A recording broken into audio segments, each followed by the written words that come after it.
레위기 5장 1절부터 6장 7절까지입니다.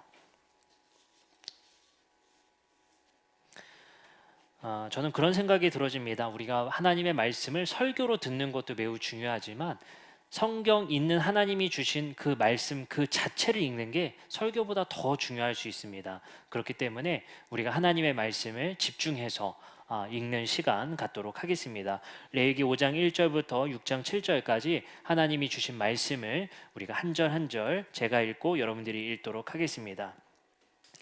만일 누구든지 저주하는 소리를 듣고서도 증인이 되어 그가 본 것이나 알고 있는 것을 알리지 아니하면 그는 자기의 죄를 져야 할 것이요 그 허물이 그에게로 돌아갈 것이며, 만일 누구든지 부정한 것들 곧 부정한 들짐승의 사체나 부정한 가축의 사체나 부정한 곤충의 사체를 만졌으면 부지중이라고 할지라도 그 몸이 더러워져서 허물이 있을 것이요 만일 부지 중에 어떤 사람의 부정에 닿았는데 그 사람의 부정이 어떠한 부정이든지 그것을 깨달았을 때에는 허물이 있을 것이요 만일 누구든지 입술로 맹세하여 악한 일이든지 선한 일이든지 하리라고 함부로 말하면 그 사람이 함부로 말하여 맹세한 것이 무엇이든지 그가 깨닫지 못하다가 그것을 깨닫게 되었을 때에는 그 중 하나에 그에게 허물이 있을 것이니 이 중 하나의 허물이 있을 때에는 아무 일에 잘못하였노라 자복하고, 그 잘못으로 말미암아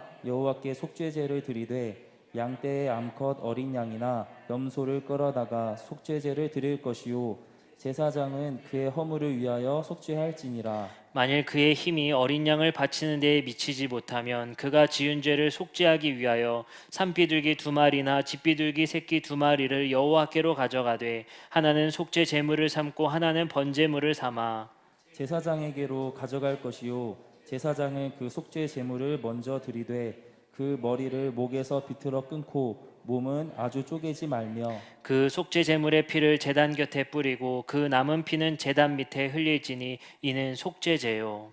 그 다음 것은 규례대로 번제를 드릴지니 제사장이 그의 잘못을 위하여 속죄한즉 그가 사함을 받으리라. 만일 그의 손이 산비둘기나 2마리 집비둘기 2마리에도 미치지 못하면 그의 범죄로 말미암아 고운 가루 10분의 1의 발을 예물로 가져다가 속죄 제물로 드리되 이는 속죄제인즉 그 위에 기름을 붓지 말며 유향을 놓지 말고, 그것을 제사장에게로 가져갈 것이요 제사장은 그것을 기념물로 한 움큼을 가져다가 제단이 여호와의 화제물 위에서 불사를 지니 이는 속죄제라. 제사장이 그가 이 중에서 하나를 범하여 얻은 허물을 위하여 속죄한즉 그가 사함을 받으리라. 그 나머지는 소제물 같이 제사장에게 돌릴지니라. 여호와께서 모세에게 말씀하여 이르시되 누구든지 여호와의 성물에 대하여 부지 중에 범죄하였으면 여호와께 속건제를 드리되 내가 지정한 가치를 따라 성소의 세겔로 몇 세겔 은에 상당한 흠없는 순양을 양떼 중에 끌어다가 속건제로 드려서 성물에 대한 잘못을 보상하되 그것의 5분의 1을 더하여 제사장에게 줄 것이요 제사장은 그 속건제의 순양으로 그를 위하여 속죄한즉 그가 사함을 받으리라. 만일 누구든지 여호와의 계명 중 하나를 부지 중에 범하여도 허물이라 벌을 당할 것이니 그는 내가 지정한 가치대로 양떼 중 흠없는 순양을 속건제물로 제사장에게로 가져갈 것이요 제사장은 그가 부지 중에 범죄한 허물을 위하여 속죄한즉 그가 사함을 받으리라. 이는 속건제니 그가 여호와 앞에 참으로 잘못을 저질렀음이니라. 여호와께서 모세에게 말씀하여 이르시되 누구든지 여호와께 신실하지 못하여 범죄하되 곧 이웃이 맡긴 물건이나 전당물을 속이거나 도둑질하거나 착취하고도 사실을 부인하거나 남의 잃은 물건을 죽고도 사실을 부인하여 거짓 맹세하는 등 사람이 이 모든 일 중에 하나라도 행하여 범죄하면 이는 죄를 범하였고 죄가 있는 자니 그 훔친 것이나 착취하는 것이나 맡은 것이나 잃은 물건을 주운 것이나 그 거짓 맹세한 모든 물건을 돌려보내되 곧 그 본래 물건의 5분의 1을 더하여 돌려보낼 것이니 그 죄가 드러나는 날에 그 임자에게 줄 것이요 그는 또 그 속건제물을 여호와께 가져갈지니 곧 내가 지정한 가치대로 양떼 중 흠없는 순양을 속건제물을 위하여 제사장에게로 끌고 갈 것이요 제사장은 여호와 앞에서 그를 위하여 속죄한즉 그는 무슨 허물이든지 사함을 받으리라. 아멘. 좌우 옆 사람과 인사하겠습니다. 잘 오셨습니다. 환영합니다. 네, 우리 한번 축복하도록 하겠습니다. 주님의 이름으로 축복합니다. 네, 오늘은 레위기 5장부터 6장 7절까지 레위기 강의 6번째 시간 속건제, 죄의 자복과 회복이라는 제목으로 말씀을 듣도록 하겠습니다. 우리가 저번 주에는 속죄제 말씀을 들었습니다. 첫 번째는 뭐였죠? 번제 배웠습니다. 두 번째는 소제 배웠습니다. 세 번째는 화목제 배웠습니다. 그리고 저번 주에는 속죄제 배웠고요. 우리 마지막 5대 제사의 마지막 속건제 말씀이 바로 오늘 말씀입니다.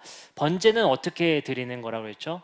히브리어로 올라, 모든 것을 다 올려드리는 제사. 그죠? 모든 것 다 태워서 모든 것 하나님께 드리는 헌신과 희생의 제사라고 드렸습니다. 소제는 뭐였죠?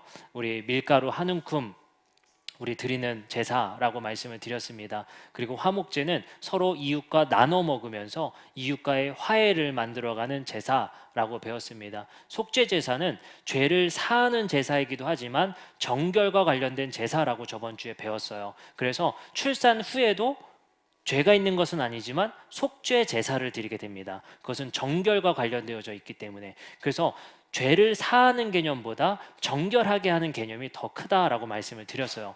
근데 저번 주 말씀의 핵심은 사실 우리가 기독교의 목표 그리고 성경의 목표는 정결에 있지 않다라고 말씀을 드렸어요. 정결은 상당히 불안한 것입니다. 언제든지 정결이 깨질 수 있고 내가 부지 중에라도 죽은 시체를 만질 수 있고 죽은 사체를 만질 수 있기 때문에 언제든지 부정해질 수 있는 것이 바로 정결입니다. 그렇기 때문에 성경의 목표는 항상 정결해라가 아니라 거룩하라라고 말씀하십니다. 거룩의 비법은 우리가 법을 지켜서도 가능하지만 하나님과 가까이 하는 것, 그 가까이함이 구약 성경에서는 매우 어려운 기준 중에 하나였지만 거룩 그 자체이신 예수 그리스도가 가장 더러운 우리 곁에 오셔서 우리가 거룩의 삶을 살아가게 되었고 그리스도의 향기와 거룩의 삶을 지향할 수 있게 되었다라는 것이 바로 우리가 정결과 그리고 정결을 넘어 거룩으로 가는 삶을 살자는 말씀으로 속죄 제사를 배웠습니다. 오늘은 속건제로 넘어갑니다. 근데 사실 우리가 4장이 속죄제였는데요. 5장이 이제 속건제여야 되는데 5장 1절부터 말씀이 시작되는 것은 사실 속죄제가 아직 끝나질 않았습니다. 그래서 속죄제가 조금 이어지다가 5장 14절부터 속건제가 이어지게 됩니다. 그래서 속죄제와 속건제는 어떻게 보면 맥락상은 이어져 있습니다. 이어져 있어요. 그래서 속건제도 마찬가지로 죄와 관련된 제사이긴 하지만 이것은 배상과 관련되어 있는 것. 내가 잘못을 저질렀을 때 단순히 나 혼자의 잘못, 부지 중에 저번 주에 제가 배웠죠. 내가 열심히 이사했는데 사람이 없는 거예요. 이상하다 이상했는데 뭐였어요? 안식일이었던 것 같아요. 그래서 그날 내가 나도 모르게 죄를 지었기 때문에 하나님 앞에 내가 속죄 제사를 드립니다. 이것은 누군가에게 피해를 준 것이 아니에요. 나와 하나님의 계명을 어겼기 때문에 내가 드리는 제사가 속죄 제사입니다. 하지만 속건제는 성전 기물에 피해를 주거나 이웃에게 피해를 줬을 때는 분명히 속죄 제사로 끝나는 것이 아니라 속건제, 배상을 물어줘야 합니다. 그래서 하나님 나 잘못했어요. 주님 나 회개합니다가 아니라 그것을 반드시 책임을 지고 물어주고 회복까지 가는 것이 바로 속건제라고 합니다. 그래서 속건제는 히브리어로 아샴이라고 합니다. 이 아샴이라고 하는 것은 사실 배상하다의 뜻이에요. 그래서 배상제라고 우리가 생각하시면 되겠습니다. 자, 그러면 우리가 오늘 배상제를 배우게 될 텐데요. 우리가 중요한 개념 한 가지만 먼저 살펴보고 배상제의 말씀을 들어보려고 해요. 어떻게 우리가 하나님께 용서받게 되고 사함받게 되느냐, 이것이 오늘 설교의 키포인트일 것 같습니다. 레위기 4장 2절 말씀을 읽어보면 이런 말씀이 있어요. 레위기 4장이 뭐였죠? 속죄제사였어요. 4장 2절 같이 찾아서 읽어보도록 하겠습니다. 함께 읽겠습니다. 시작. 이스라엘 자손에게 말하여 이르라. 누구든지 여호와의 계명 중 하나라도 그릇 범하였으되 그리고 4장 2절을 세 번역으로 다시 한번 같이 읽어보겠습니다. 시작. 너는 이스라엘 자손에게 다음과 같이 일러라. 어떤 사람이 실수로 잘못을 저질러 나 주가 하지 말라고 명령한 것을 하나라도 어겼으면 다음과 같이 하여야 한다라고 말씀이 쓰여 있습니다.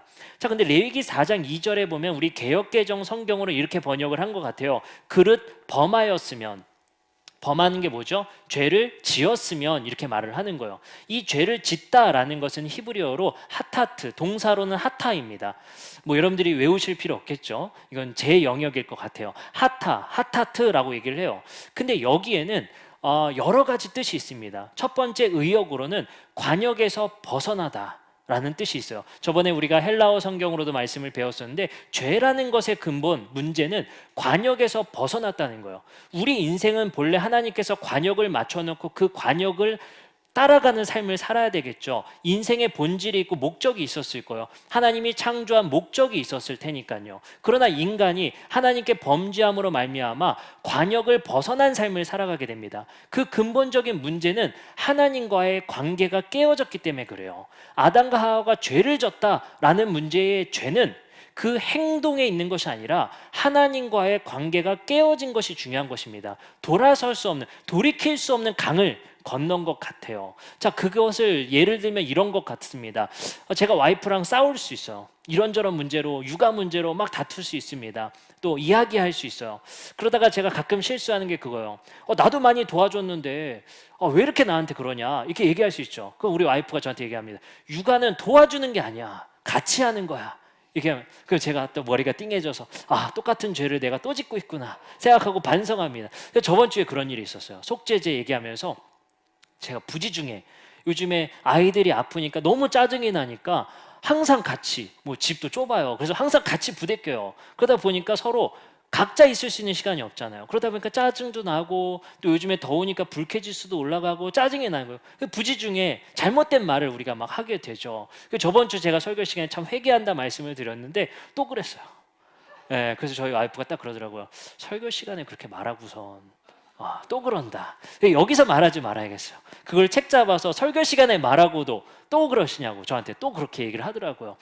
그만큼 우리가 살아가면서 이웃과의 관계, 근데 중요한 건 뭐냐면요, 넘지 말아야 될 선이 있다는 거예요. 우리 와이프랑 싸울 때, 남편이랑 싸울 때도 우리가 적어도 넘지 않는 건 뭐죠?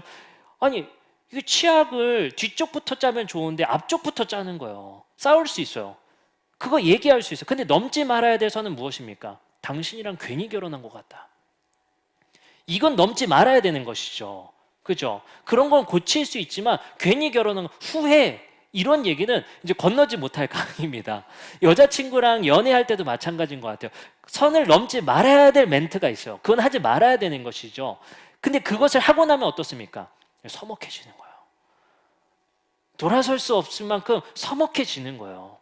마치 아담과 하와가 하나님과도 그랬던 것 같아요. 그 선악과를 따먹고 서먹해지는 거예요. 그 좋았던 관계가 끝나고 하나님께서 동산을 거니시면서 아담과 하와가 그 관계가 좋았던 관계, 피조 세계와도 그 좋았던, 희노의 애락이 있었던 그 좋았던 관계들이 깨지고 그곳에서 하나님과의 서먹함이 생기는 겁니다. 돌아설 수 없는, 돌이킬 수 없는 강을 건너버리는 것이 바로 선악과를 따먹은 거예요. 그리고 나서 결과론적으로 인간 세계에 파괴가 일어납니다.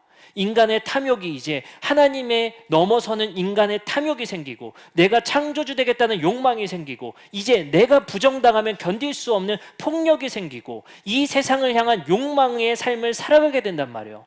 그 삶을 살아갈 때 우리에게 일어나는 일들이 무엇입니까? 그게 죄들이에요. 이건 죄들이라고 얘기하는 거예요. 죄 자체는 하나님과의 관계가 깨어진 것이 죄고, 죄들은 뭡니까? 깨어졌기 때문에 그 서먹함 속에서 오는 폭력들이 일어나는 거예요. 근데 놀랍게도요, 우리도 그런 언어를 쓰는 것 같아요. 한번 열받으면 그 사람이 진짜 열받은 만한 말을 생각해서 더 폭력적으로 말을 하게 되는 것 같아요. 이거 말하면 더 열받겠지? 하고 쏟아내는 거예요. 그럴 때 제 자신이 잠시 멈춰서 날 생각하면 제 자신이 얼마나 부끄럽고 얼마나 후회스러운지 몰라요. 그거 말 괜히 했다. 왜 내가 그렇게, 그 사람이 힘들어할 거 알면서 내가 왜 그런 말을 했을까 후회합니다. 그런 결과들이 어떻게 됩니까? 나에게서 끝나는 게 아니에요. 아내가 아프고 우리 아이들이 아파하게 되고 우리 아이들의 심령이 깨어지는 거예요. 나에서 끝나는 것이 아니에요. 이웃에게 피해가 가고 세상이 찢어지고 갈라지고 갈등이 생긴다는 거예요. 내가 하나 던진 이야기 때문에. 근데 그 근원의 원인은 무엇이라고요? 하나님과의 관계가 깨어짐으로 일어난 결과들이다라고 말을 합니다. 그래서 히브리어로 죄를 짓다, 관역을 벗어나다라고 하는 하타트와 하타의 숨은 뜻에는 이런 뜻이 있다라고 학자들이 말을 합니다. 저도 많은 논문을 찾아냈는데 그 논문 중에 이런 특이한 이야기가 있었어요. 뭐냐면 하타는 스스로를 숨기다는 의미가 있다라고 합니다. 그리고 하타트는 스스로를 숨기는 상태로 번역할 수도 있다라고 제안을 합니다. 저는 이 제안이 꽤 그럴싸하다고 생각을 해요. 왜 그럴싸하다고 생각하냐? 이것을 직역하면 이렇게 번역할 수 없지만 죄라는 실존의 문제는 나 스스로를 숨기는 것입니다. 나를 부정하는 거예요. 나를 부정한다는 게 무엇입니까? 내가 죄를 짓는 것을 인정하지 않는다는 거예요. 내가 잘못됐다는 것을 인정하지 않는다는 거예요. 늘 합리화시키고 나는 괜찮아, 나는 잘한 거야. 그러나 남이 잘못했어. 죄라는 것은 단순히 관역을 벗어나다라고 우리가 번역할 수 있고 하나님과의 관계가 깨어짐으로 얘기할 수 있지만 그 결과론적으로 우리의 실존에 문제가 생겼는데 그건 뭐다? 나 스스로를 숨겨내는 거예요. 나만 늘 착한 사람이에요. 나만 늘 좋은 사람 되게 되는 것입니다. 스스로를 숨기는 것이 무의식 중에 일어나게 됩니다. 그리고 부지 중에 여호와께 범죄한 것을 스스로 숨기게 됩니다. 제가 어릴 때 아직도 기억나는 죄가 있어요. 우리 하나쯤은 다 생각나실 것 같아요. 어릴 때 제가 죄를 하나 생각납니다. 저 은평구에 살았어요. 은평구에 도원극장이라고 있었는데 그 도원극장 아래에 도원프라자라고 슈퍼가 있어요. 아직도 제가 그 죄가 심각해서 기억을 하고 있어요. 그 당시에 캔디 중에 짝꿍이라는 게 있었습니다. 그거 되게 좋아했거든요. 네, 그 딸기 맛이랑 포도 맛이랑 같이 있는 게 있었어요. 제가 3개, 4개를 다른 거 캔디랑 골라서 이제 사려고 계산하려고 하는데 제가 하나 들고 있는 것을 그 사람이 깜빡하고 계산하지 않은 걸 제가 분명히 알았거든요. 네, 지나가고도 알았어요. 집까지 갔습니다. 네, 그리고 저는 잘못이 없죠. 왜요? 그 사람이 실수한 거지 내가 실수한 거냐고요. 그래서 저는 거길 지나갈 때마다 생각이 나요. 그걸 훔쳤다 나는. 그거에 대한 마음의 씁쓸함이 여전히 남아있는 거. 그래서 제가 한번 배상하고 싶었어요. 이거 끝내야지 된다. 근데 없어졌더라고요. 좀 아쉬웠어요. 근데 그 내 안에 찝찝함, 그것이 계속 남아있는 거예요. 그런 문제들이. 그런 것 같아요. 죄라는 것이 나 스스로를 숨겨내고 내가 잘못한 것이 아니라 그 사람의 실수로 내가 이렇게 이득을 얻은 것이 내가 뭐가 죄야. 그렇게 숨기고 숨기다 결국에 뭡니까? 오늘 성경에서도 이렇게 말을 해요. 5장 3절에 이렇게 말합니다. 만일 부지 중에 어떤 사람이 부정에 다한데 그 사람의 부정이 어떠한 부정이든지 그것을 깨달았을 때에는 4절에는 뭐라고 얘기하냐면요. 하반절에 이렇게 말합니다. 그가 깨닫지 못하다가 그것을 깨닫게 되었을 때에는, 그러니까 우리는 분명히 깨닫게 되는 것이 중요한 거예요. 그래서 우리가 기도할 것은 그건 것 같습니다. 내가 죄를 지은 것을 성령님께서 반드시 깨닫게 해주셨으면 좋겠다. 내가 부정하고 그것은 나는 선한 사람이야 라고 늘 나를 합리화시키고 나를 포장하는 삶이 아니라 나는 죄인 중에 괴수임을 주님께서 깨닫게 될 수 있도록 그것을 우리가 구하는 것이, 그리고 그것 앞에 우리가 긍휼을 구하는 것이 매우 중요함을 알 수 있습니다. 그래서 성경은 우리에게 이렇게 얘기를 해요. 그것을 주님께서 우리에게 깨닫게 만들어 주시거든 우린 뭘 해야 되냐면요, 5장 말씀을 봅니다. 5장 5절이에요. 다 같이 한번 읽어보겠습니다. 5장 5절 같이 읽어볼게요. 시작. 이 중에 하나의 허물이 있을 때에는 아무 일에 잘못하였노라 자복하고. 자, 여기서 그냥 속죄 제사를 드리는 것이 아니라 이 중에 하나의 허물이 있을 때는 아무 일에 잘못하였다라고 뭘 해라? 자백해라. 근데 이게 오늘 성경에 저는 키포인트인 것 같아요. 이게 얼마나 힘든지 몰라요. 내가 나 잘못됐다고 말하는 것은 죽기보다 싫습니다. 왜냐하면 자기가 부정되는 느낌이 들거든요. 나는 늘 선한 사람이어야 되는데 내가 잘못했다고, 이것은 말이 안 됩니다. 근데 성경엔 일관되게 뭐라고 얘기하냐면요, 레위기 16장 21절을 찾아보면 이렇게 말을 합니다. 아론은 그의 두 손을 살아있는 염소의 머리에 안수하여 이스라엘 자손의 모든 불의와 그 범한 모든 죄를 알려라. 민수기 5장 7절은 이렇게 말해요. 그 지은 죄를 자복하고 그 죄값은 온전히 갚되. 죄값은 죄값대로 치르고 반드시 뭘 해라? 너가 잘못한 것에 대해서 시인하라, 이거예요. 공동체에 시인하고 하나님 앞에서 분명히 자백하라라고 이야기를 합니다. 그러나 우리의 삶은 그렇지 않죠. 자기 변호의 삶을 살아요. 이 자백은 내가 부정당하는 것을 느껴지기 때문에 견디지 못합니다. 그래서 우리는 자기 변호에 힘쓰는 삶을 살아가고 나름대로 가치를 세우며 합리화하며 살아가는 것이 우리의 인생입니다. 그러나 이러한 변호, 나를 위한 자기 부정을 못하는 이러한 부분은 자기 자신을 변화시키지 못합니다. 그래서 역설적으로 우리의 삶에 필요한 것은 자기 부정이에요. 자기 부정. 그 자기 부정이 뭡니까? 내가 잘못됐다는 걸 스스로 시인하는 거예요. 인정하는 것입니다. 바로 자기 인정과 시인이 반드시 필요하다. 그것이 속죄의 중요한 키워드라는 거예요. 잘못한 것에 대해서는 잘못했다 시인하는 것. 전 아직도 주차 딱지 끊거나 자동차 딱지 끊으면 부인합니다. 네, 내 스스로 부인합니다. 아, 이거 아닌데 내가 왜 끊겼지? 나 분명히 60km 달렸는데 왜 컴퓨터가 거짓말을 할 리가 있겠습니까? 항상 얘기하죠, 마음으로. 난 70km로밖에 안 달리는데 내가 왜 끊겼지? 우리는 항상 내 스스로를 변론하게 되어 있어요. 변호하게 되어 있단 말이에요. 하나님 앞에서 우리는 늘 변호하게 되어 있다는 것입니다. 그래서 주님께서는 우리에게 이렇게 말씀하세요. 마가복음 8장 34절에서 이렇게 말합니다. 무리와 제자들을 불러 이르시되 누구든지 나를 따라오려거든 자기를 부인해라. 자기를 부인해라. 변호하는 나의 습관이 아니라 자기 인정과 시인을 하라는 거예요. 우리의 잘못된 모습을 인정하는 것, 자신의 책임을 인정하는 것, 현재의 모습이 우리의 본 모습이 아닌 것을 인정하는 것, 이것이 중요하다라고 말씀하고 계십니다. 우리는 이러한 것에 대한 죄의 영향을 볼 수 있습니다. 우리는 우리 스스로 그 죄에 대해서 합리화시키고 이것을 인정하지 않는다라고 얘기를 했어요. 근데 이 죄의 영향은 우리가 무엇으로 생각해 볼 수 있냐면요, 공허함으로 찾아오는 것 같아요. 그 공허함을 늘 채우는 삶이 우리의 인생인 것 같습니다. 늘 공허한 거예요. 네. 혼자 있어도 공허하죠. 여자친구 사귀어야 돼요. 남자친구 사귀어야 돼요. 돈이 없으면 공허하죠. 돈을 채워 넣어야 돼요. 늘 채워 넣는 삶이 우리 인생인 것 같아요. 근데 성경에서는 그 공허함 속에 하나님을 채워 넣으라는 것이 성경입니다. 그 공허함은 물질 세계로 소비를 통해서 채워 넣을 수 없습니다. 그러나 죄는 모든 공허를 채우려고 하는 시도다라고 말을 하고 있어요. 그 공허함을 어떻게 다른 것으로 어떻게든 채워 넣으려고 하는 삶, 그것이 바로 우리가 죄의 영향으로부터 생긴 일들이라고 볼 수 있습니다. 우리는 무의식의 진실로부터 두려워하고 있는 것 같습니다. 내가 누구인지를 들여다보는 일이 두렵고 내 진실이 여기 여러분들 앞에 드러나는 것이 너무나도 두려운 일인 것 같습니다. 그래서 나의 본 모습이 여기서 밝혀지는 것, 진실과 마주하는 것이 너무나도 두려운 것 같습니다. 근데 성경에서는 일관되게 이렇게 말합니다. 요한일서 1장 9절에서는 이렇게 말합니다. 만일 우리가 죄를 자백하면 그는 미쁘시고 의로우사 우리 죄를 사하신다. 그냥 죄를 사하시는 것이 아니라 뭘 해라? 우리 죄를 자백하라. 시편 51편 16절부터 17절엔 이렇게 말합니다. 주님은 재물을 반기시지 않는다. 내가 번제를 드리더라도 기뻐하지 않으십니다. 뭘 하라는 거예요? 하나님께서 원하시는 재물은 찢겨진 심령입니다.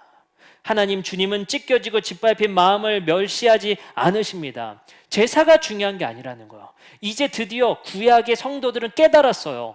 내가 각을 떠서 센치까지 정확하게 해서 드리는 그 제사가 본질이 아니구나.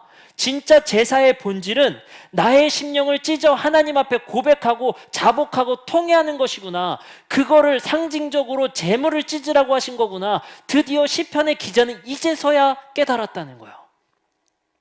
여기서 찢겨지다라고 말을 하는 것은 재물의 각을 뜨다라는 히브리어와 같은 히브리어를 씁니다. 그래서 이렇게 말해요. 재물은 찢겨진 심령입니다. 재물을 각을 떠서 넣는다고 했죠. 그걸 불태운다고 했죠. 이제는 뭐를 각을 뜨래요? 내 마음을 각을 뜨라는 거예요. 내 마음을 찢어서 주님 앞에 회개하고 참회하고 자복하라는 것입니다. 그래서 우리는 그 찢겨지는 마음이 뭐냐? 인정하는 거예요. 그래서 죄는 오히려, 그리고 죄들이라고 번역하는 죄는 오히려 희망일 수 있습니다.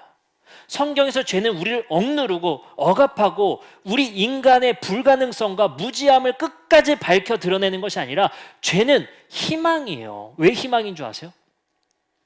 죄가 인정되고 드러냈을 때 우리는 이제 치료의 방법을 찾기 때문에 그래요.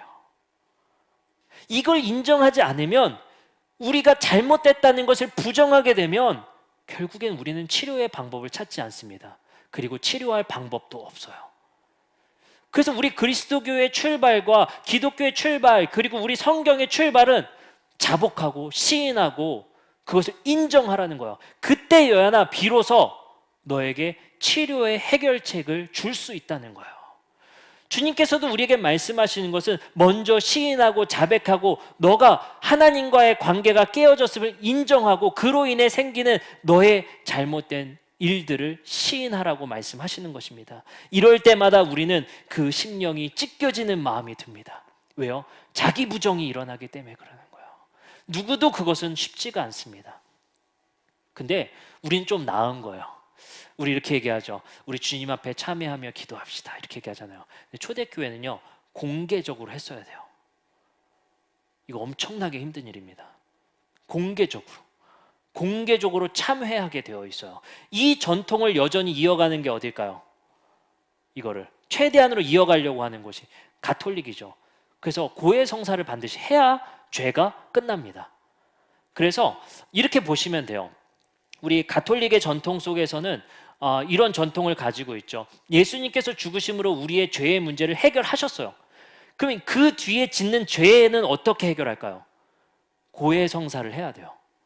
성사를 함으로 하나님께서 용서하셨습니다. 그러니 나도 용서합니다. 그 용서를 받아야 그 죄의 문제가 해결이 됩니다. 그래서 공개적으로 그것을 자백해야 끝나요. 그거에 비하면 우리는 굉장히 소프트해요. 골방에서 혼자 조용히 하셔도 됩니다. 그럴 땐 통성으로 기도 안 하죠. 막 통성으로 내 잘못을 막 크게 말하시는 분 대부분 없는 것 같아요. 제가 아내랑 싸워서 하나님 잘못했습니다. 오늘 욕했습니다. 막 이렇게 기도하는 사람 많지 않은 것. 그거는 속삭이듯이 하나님과의 나의 관계에서만 이렇게. 그러나 사실 초대교회의 전통에서는 반드시 공동체적 고백을 하게 돼 있어요. 그 왜 그러냐면요, 중요한 기능 한 가지가 있습니다. 그렇게 고백할 때 그 죄의 문제는 나 홀로 이겨내기 힘들기 때문에 그래요. 도와달라는 거예요. 내가 기질상 너무 다혈질이고 폭력적입니다. 그래서 내가 오늘 또 아내에게 폭력을 저지르고 그렇게 심한 말을 했습니다. 고백하고 용서받고 나를 좀 도와주세요. 나 그 성격 좀 누그러뜨리도록 여러분들이 내 옆에서 좀 도와주셨으면 좋겠습니다. 그 중요한 기능이 공동체적 기능인 거예요. 그래서 죄의 용서는 놀랍게도 참회까지 반드시 가야 되고 죄의 고백까지 가야 되는 것이 오늘 말씀의 핵심입니다. 그렇죠? 그냥 속죄 제사 드리면 안 돼요. 반드시 내 죄를 말하고 회개해야 합니다. 그럼 이제 여기서 끝날까? 아니에요. 오늘 말씀의 제목이 뭡니까? 배상해야 됩니다. 그것을 자백하는 것을 넘어서 그 잘못으로 인한 결과를 되돌려 놔야 끝나는 거예요.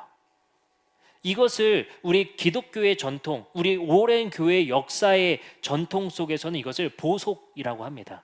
이것은 지금 현재 가톨릭에서는 하고 있지만 우리 개신교에서는 하고 있지 않아요. 이거는 개혁 시대에 없어진 우리 전통이 되었고요. 여전히 가톨릭에서는 보속을 하죠. 이 보속은 뭐냐면요, 고해 성사를 해요. 우리 임장로님이 과거에 가톨릭 신자셨으니까 잘 아실 것 같아요. 고해 성사를 하고 용서를 받습니다. 이거 신부님이 저를 용서하는 게 아니에요. 하나님께서 용서하셨으니 나도 용서합니다라고 이야기를 하는 겁니다. 용서를 받죠. 그리고 이제 신부님이 이야기를 해줘요. 보속을 얘기합니다. 가서 봉사를 8시간 더 하세요. 가서 성경 말씀 20시간 읽으세요. 가서 당신이 누군가를 폄훼하고 혐오했고 그렇게 함부로 했으니까 장애인 시설 가서 5시간 봉사하고 오세요. 그리고 저에게 찾아와서 그 문제를 다시 얘기하세요. 이러한 미션을 줍니다. 이게 보속이에요. 근데 이게 개혁 시대의 교회의 전통 속에서는 없어져 버렸어요. 이게 성공회에서는 하고 있는 걸로 알고 있습니다. 그러나 개혁 교회에서는 대부분 이걸 하고 있질 않아요. 근데 이것은 사실 성경의 스토리상으로는 맞는 얘기입니다. 이것으로 인해서 우리 죄가 없어지는 건 아니에요. 그러나 분명히 성경에서는 우리가 죄를 져서 용서를 받음으로 끝나는 것이 아니라 그 죄로 인한 결과를 되돌려 놔야지 끝나는 거예요. 미량이라는 영화 보셨어요? 전도연 나오는 영화인데 그게 참 저는 영화를 보면서 충격적이었습니다. 어떤 납치범이 아이를 유괴해서 그 아이를 살해하게 돼요. 그리고 감옥에 갔죠. 그래서 그 와이프가 그 사람을 저주하고 그 사람을 너무나도 욕을 하다가 교회를 가게 됐어요. 그 드디어 마음의 평안을 찾고 그를 용서하게 됐습니다. 용기를 내서 그 살인범을 감옥으로 찾아간 거예요. 나 당신을 용서합니다 라고 말을 하려고 했더니 그 살인범이 뭐라고 했냐, 자매님 걱정하지 마세요. 내가 하나님을 믿었는데 하나님이 다 나를 용서해 주셨어요. 그때 그 여인은 참지를 못합니다. 내가 너를 용서하지 않았는데 누가 너를 용서한단 말이냐. 거기서 분노가 치밀어 오르는 거예요. 신에 대한 부정이 일어나고 분노가 일어나는 스토리가 거기서부터 이어집니다. 꽤 우리 기독교에서 많이 보는 일인 것 같아요. 상대방에 대한 피해는 전혀 회복되지 않았는데 하나님 나 용서해 주세요. 끝났다고 생각해요. 그게 우리 개신교의 문제인 것 같아요. 싸매지고 회복되어지질 못하는 거예요. 분명히 성경에서는 죄의 결과가 심각함을 말합니다. 보세요. 다윗이 밧세바를 범하고 용서받았습니다. 그죠? 그때 나온 찬양의 시편이 뭡니까? 정결한 마음 주시옵소서. 나를 버리지 마소서. 그 주님께 용서를 받아요. 그러나 밧세바를 통해서 범죄한 아이는 죽어버립니다. 죄의 결과가 심각하다는 거예요. 우리에게 거기서 분명히 경고하고 있는 거예요. 너 용서받을 수 있다. 그러나 그 결과를 반드시 되돌려 놓으려고 애를 써야 된다. 그것이 바로 배속이고 그것을 위한 책임 있는 행동까지 가야 되는 것이 성경의 원리다라고 말하는 거예요. 그래서 속죄제 다음에 그것으로 용서받았다. 너 제사 드렸으니까, 만인 앞에서 제사 드렸으니까 끝나가 아니요.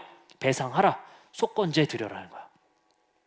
그래서 속건제는 여호와의 성물에 대한 범죄, 계명을 범하였을 때, 그리고 이웃을 향해 신실하지 못하였을 때, 그것으로 인해 피해를 줬을 때 그 피해에 대한 보상을 해야 되는 것이 바로 속건제이다라고 우리에게 이야기를 하고 있습니다. 자, 그러면 우리는 여기서 한 가지 중요한 생각 한번 해볼 수 있을 것 같아요. 우리가 참회로 끝나는 것이 아니다. 하나님 앞에 자백에서 끝나는 것이 아니라, 그리고 그것으로부터 용서로 끝나는 것이 아니라 구체적인 실천 방안을 계획하시자 이거예요. 내가 이제 하나님으로부터 용서받았어요. 그러나 내가 한 일들 때문에 일어난 결과를 주워 담기 위해 애쓰는 삶을 살자는 거예요. 저는 신문에 예전에 읽었던 일인데 여러분들 아실 얘기일 것 같아요. 그 어떤 분이 회수권, 저 때도 회수권이었는데 저도 토큰까지도 써봤어요. 네, 근데 회수권 시대 때 우리 학생들 때 뭘 했냐면요, 이렇게 쭉 있을 때 이렇게 뜯잖아요. 뜯어서 쓰잖아요. 근데 그거를 교묘하게 2분의 1씩 잘라요. 그러면 한 장이 더 나오죠. 근데 신문에서 뭘 봤냐면 어떤 아저씨가 그것을 한 게 마음에 끝내 걸려서 그 버스 회사를 찾아갔대요. 그래서 그거에 몇 배 배상을 하기 위해서 그걸 찾아갔다는 이야기를 들었어요. 그래서 그게 신문 기사에 이렇게 봤습니다. 그게 그리스도인의 자세여야 된다고 생각해요. 내가 한 일을 주님께 용서받았으니까 그 죄책으로부터 끝났다. 나 지옥 안 가니까 끝났다가 아니라 그거를 되돌이키기 위해서 노력하는 삶을 살아야 세상이 회복되어지는 거고 관계가 회복되어진다는 거예요. 아, 주님 내가 저 사람을 미워해서 죄송합니다. 오늘 폭언을 해서 미안합니다. 주님 나 용서해 주세요. 오늘 내가 또 죄를 졌네요. 끝나는 게 아니라 미안합니다. 내가 그런 말을 해서 너무 미안합니다. 죄송합니다. 그 관계가 회복되어지는 데까지 우리가 실천 방안을 만들어 가야 된다는 거예요. 우리가 가톨릭의 보속의 개념까지는 아니겠지만, 그리고 제가 여러분들이 여기서 고백한다고 제가 미션 하나씩 드릴 수는 없지만, 그게 자칫 또 행함으로 인한 용서로 가는 또 잘못된 신앙으로 갈 수 있기 때문에 굉장히 민감한 문제이기도 하지만, 분명한 것은 배상까지 되돌려 놓는 데까지 가는 것이 회개이고 용서다라는 것을 기억하시자는 것입니다. 그래서 오늘 말씀을 통해서 우리는 조금 더 고민해 볼 수 있는 시간 되었으면 좋겠습니다. 첫 번째 고민은 이겁니다. 왜 공개된 곳에서 자백했는가? 네, 왜 자백했는가? 우리가 이겨내지 못한 죄의 습관들을 서로 도와주자는 거예요. 도와주자는 거예요. 그것을 이겨낼 수 있도록. 그리고 두 번째는 무엇입니까? 그 죄를 하늘에 향해 용서받는 데서 끝나는 것이 아니라 그 죄를 참회하고 그것을 되돌이키는 데까지 행동까지 가야 된다는 것이에요. 그래서 우리는 항상 믿고 주님의 뜻대로 살자, 이게 끝인 것 같아요. 아니요. 회개하고 그리고 그것을 되돌려 놓자까지 가야 돼요. 회개로 끝나는 것이 아니라 잘못을 되돌려 놓는 데까지 행동까지 가자는 겁니다. 그래서 오늘은 우리가 그런 실천 방안을 생각해 보셨으면 좋겠어요. 기본적으로 이런 거 될 수 있을 것 같아요. 아주 간단한 거지만 우리가 와이프, 남편, 그리고 가족의 관계 속에서도 아주 간단한 것들 때문에 우리가 얼굴 붉히는 일이 참 많잖아요. 그렇죠? 한번 양치하고 그리고 거울 한번 닦고 나오면 좋을 텐데 거기에 그렇게 치약을 튀기고 누군가는 하겠지라는 생각, 제가 많이 듣는 얘기예요. 누군가는 하겠지라고 생각하지 말라고, 당신이 하라고. 그럼 제가 닦고 누가 닦고 이런 얘기들 하죠. 근데 우리가 그것을 미안해가 끝나는 게 아니라 우리는 항상 어떻게 하죠? 다음엔 닦아야죠. 다음엔 양말을 뒤집어서 벗지 말아야죠. 근데 맨날 회개하고 양말 맨날 뒤집어서 넣으면 그거 뭐합니까? 그 관계가 깨지는 건 계속 되는 거예요. 평행선을 달리는 거예요. 근데 성경에서 말하는 것은 이제는 내가 뒤집어 벗지 말고 이젠 내가 닦고 나오는 게 회개이고 그것이 진정한 용서다라고 말을 하고 있단 말이에요. 그래서 우리의 삶을 회개하는 데서 그치는 것이 아니라 우리의 잘못을 되돌이키는 데까지 실천까지 가자. 이것이 오늘 말씀의 결론이었습니다. 이 시간 우리 함께 한 2분 정도 우리 묵상하는 시간 가지려고 합니다. 우리 나주님의 기쁨 되기 원하네 찬양 묵상하시면서요, 우리 한 주간의 삶을 잠깐 기록해보는 시간 가졌으면 좋겠어요. 주님, 우리가 우리 스스로를 속이는 삶을 살았습니다. 나는 잘못된 것 하나도 없는 줄 알았고요. 그리고 누가 나한테 잘못됐다고 하면 그게 왜 이렇게 화가 나는지 모르겠습니다. 누가 나의 잘못 지적했을 때 그것을 직면하는 것이 얼마나 힘든지 모르겠습니다. 주님, 그러할 때 내 잘못을 솔직히 인정하게 해주세요. 그리고 주님, 우리를 긍휼히 여겨주세요. 우리로선 할 수가 없습니다. 주님, 깨닫게 해주시고 우리를 긍휼히 여겨주세요. 주님께서 우리에게 깨닫게 해주셨을 때 그것을 마음으로 삭히지 말고 고백까지 가질 수 있도록, 내가 그것을 시인하고 잘못을 인정하기까지 가질 수 있도록, 그리고 주님, 인정을 넘어서 그것을 배상하고 되돌려 놓는 데까지 갈 수 있도록 주님, 우리를 이끌어 주세요. 우리 한 주간에 할 수 있는 일들을 한번 적어보셔도 좋고요, 마음으로 잠깐 묵상하는 시간 갖도록 하겠습니다.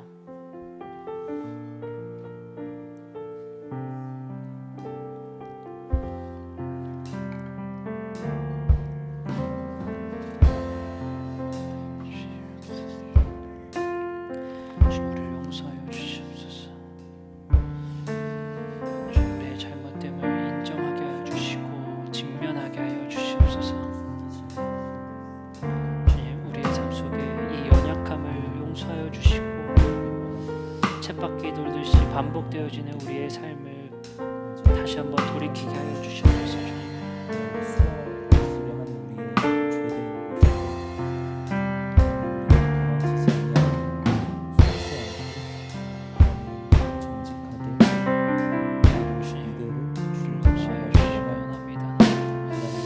우리의 삶을 다시 한번 되돌이켜서 주님 깨닫게 하여 주시고 기억나게 하여 주시고 우리의 마음의 심령을 찢기는 심령이 있게 하여 주시옵소서.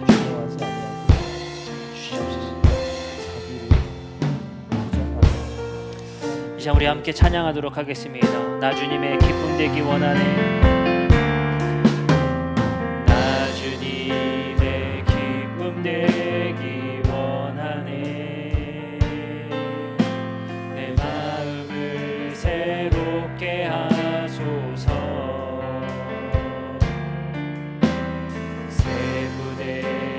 되게 하여 주사. 주님의 빛 비추게 하소서.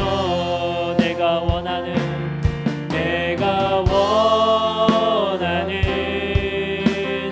한 가지 주님의 기쁨이 되는 것.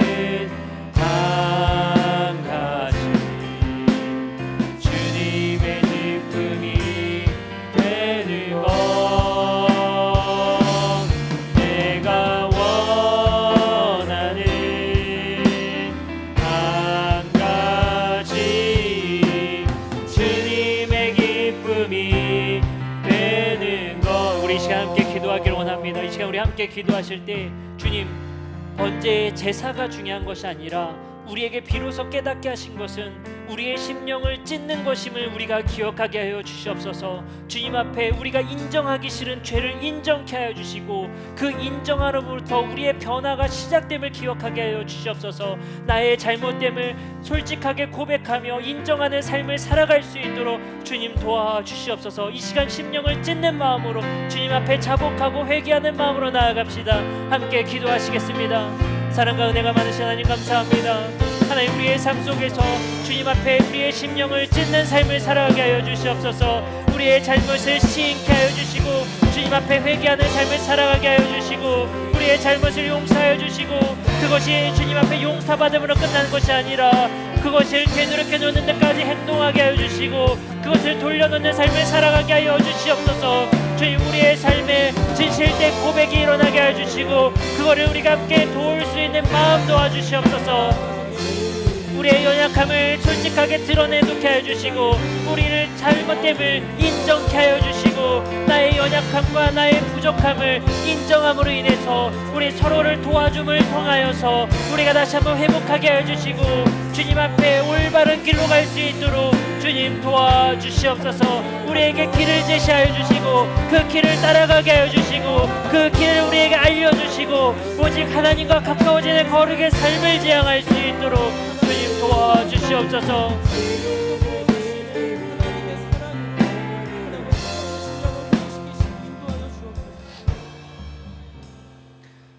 사랑과 은혜가 많으신 하나님 감사합니다. 주님, 우리는 알고 있습니다. 하나님과의 관계가 깨어지고 내가 얼마나 죄악된 인간인지 우리 스스로는 너무나도 잘 알고 있습니다. 그러나 우리는 그것을 꽁꽁 감추어서 우리 이웃에게, 우리 사람들에게 내가 얼마나 훌륭한 사람인지만 나타내려는 것이 우리의 인간의 본성이 아닌지요. 주님, 우리가 주님 앞에 이제 우리의 삶을 인정케 하여 주시고 우리의 죄됨을 인정할 수 있는 그러한 삶을 살아갈 수 있도록 주님 도와주시옵소서. 나의 성향을 고치기 어려운 이 끊기 힘든 죄악으로부터 우리를 건져내어 주시고 이 죄악으로부터 우리를 자유케 하여 주시옵소서. 이것을 우리가 용서받음으로 끝나는 것이 아니라 이 죄악된 결과를 되돌려 놓을 수 있는 삶까지 살아갈 수 있도록 주님 도와주시옵소서. 오늘 우리의 마음 가운데 강한 찔림과 깨달음을 허락하여 주셨다면 오늘 내가 전화기를 들거나 내가 찾아감을 통해서 용서를 구하게 하여 주시고 그 마음을 싸맬 수 있는 용기를 허락하여 주시옵소서. 주님, 우리의 삶을 부정당하는 것이 우리에게 얼마나 어려운지 모릅니다. 나에게 잘못되었다는 것을 말하는 것이, 그것을 인정하는 것이 얼마나 어려운지 모릅니다. 주님, 그것을 인정할 수 있는 마음의 솔직함을 허락하여 주시옵소서. 주님, 이제 우리가 주님 앞에서 긍휼을 구합니다. 우리 스스로는 깨달을 수가 없습니다. 인정할 수가 없습니다. 주님, 깨닫게 하여 주시고 인정할 수 있는 용기를 허락하여 주시옵소서. 그 가운데 해결책을 주셔서 우리에게 구원자 예수 그리스도를 보내셔서 그 죄의 문제를 끝낼 수 있는 그 해결을 우리에게 허락하심에 또한 감사드립니다. 우리를 긍휼히 여겨주셔서 강한 우리에게 심령을 찢기는 마음 허락하여 주시고 그 찢는 마음으로 주님 앞에 무릎 꿇을 수 있는 우리 모두가 되게 하여 주시옵소서. 예수 그리스도의 이름으로 기도드립니다. 아멘.